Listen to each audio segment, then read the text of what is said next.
If you've ever sprinkled wood ash over your vegetable beds and wondered why your plants barely responded, you're not alone. The mistake isn't using wood ash. The mistake is applying it loose. Fine ash blows away in the wind, washes through sandy soils after heavy rain, and can create concentrated alkaline patches that roots don't appreciate. You're losing valuable minerals before your crops ever have a chance to use them. One tool that made this obvious in my own garden was a wireless soil moisture meter. It helped me see how water moved differently through each bed, explaining why nutrients disappeared faster in some areas than others. I'll leave the exact one I use in the description if you want to check it out. It's one of those tools that prevents costly watering mistakes you can't spot just by looking at the soil surface. If you're interested in building soil that works with nature instead of constantly fighting it, subscribe now because this forgotten technique deserves a place in every serious vegetable garden. The old solution was surprisingly simple. Long before synthetic fertilizers existed, farmers understood that clay wasn't just dirt. It was a natural mineral bank. Fine clay particles carry negative electrical charges that attract positively charged nutrients like potassium, calcium, and magnesium, the same valuable minerals found in hardwood ash. Instead of scattering ash across the surface, they blended it with clay first. That one step slowed nutrient loss dramatically and delivered minerals more evenly through the growing season. It's an elegant solution because it works with soil chemistry instead of against it. Here's exactly how I prepare the mixture. I use 5 parts finely screened native clay to 1 part cool, sifted hardwood ash. The clay should come from clean subsoil, free of construction debris, chemicals, or contamination. I mix the 2 dry ingredients thoroughly, then lightly mist them until they barely hold together when squeezed. You're not making mud. You're simply reducing dust while helping the ash coat the clay particles evenly. For established beds, I work roughly 1 gallon of this mixture into every 20 to 30 square feet along with several inches of finished compost. The compost feeds the microbes. The clay holds the nutrients. The ash supplies the minerals. Each component has its own job. The difference shows up long before harvest.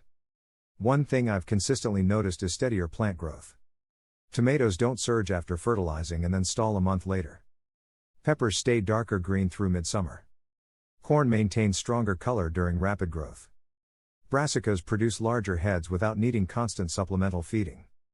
The biggest improvement isn't explosive growth. It's consistency. Healthy plants rarely experience dramatic highs and lows because the nutrients remain available over a much longer period. This is where many gardening videos get it wrong. You'll often hear people recommend adding generous amounts of wood ash to every garden. I don't. Ash isn't appropriate everywhere. If your soil already has a high pH, adding more ash may reduce the availability of iron and manganese. The result can be yellow leaves that look like nutrient deficiencies even though nutrients are technically present. I also avoid using ash around blueberries, potatoes, azaleas, and other acid-loving plants. Good gardening isn't about finding miracle amendments. It's about applying the right amendment in the right place. Soil biology completes the process. This is the part that keeps surprising people. The clay doesn't feed plants directly.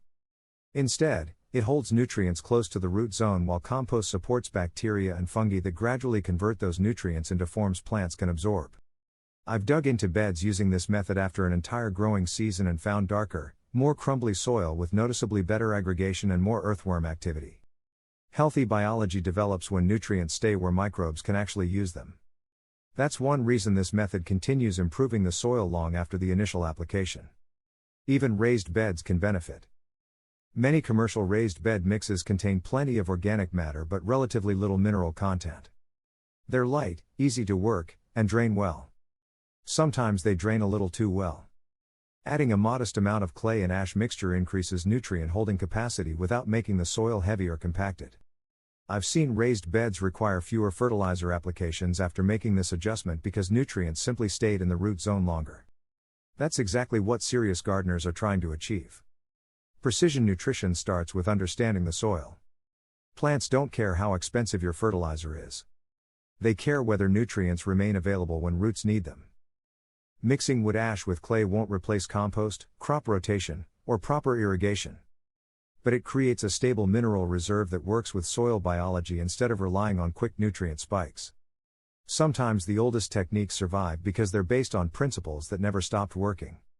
If you found this helpful, Subscribe to the channel and share this video with another gardener who heats with firewood or has access to clean native clay.